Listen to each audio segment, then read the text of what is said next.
there's a whole bunch of things about the Tucker that you probably already know, and I bet you some of them are wrong. You know, the Tucker wasn't called the Tucker Torpedo. It's named the Tucker 48. It was introduced in 1948, and it came out pretty much as a safety car.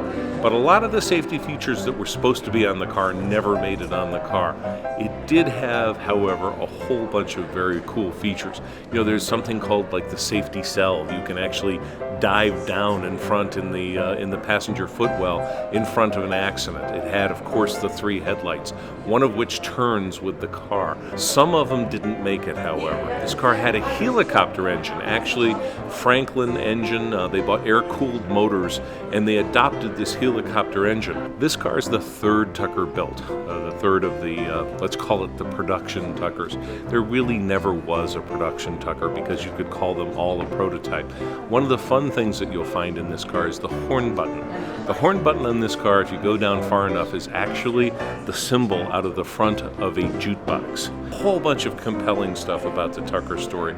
Kind of the David versus Goliath part of that story is that Preston Tucker was going against the Big Four, the Big Five at the time. There were many more companies that were building cars back then.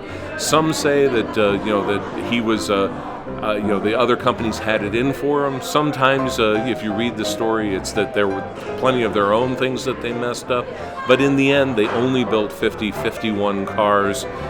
They're only probably somewhere in the high 40s left, so they did have a high survivability rate. But these cars are now approaching the $2 million mark, whereas just maybe 10, 15 years ago, you could buy them for $200,000. One of the few cars that had a movie that was produced about its manufacture, Tucker, starring Jeff Bridges. So it's a real compelling story, and something that if you wanted to read a great kind of a drama surrounding automobiles, you should read all about Tucker and try and understand the history of Tucker, and you'll have an opinion on it. And it might not be the same opinion as everybody else because it is a controversial car. In the end, they built some great cars, and they're a really essential part of a really, really great American car collection.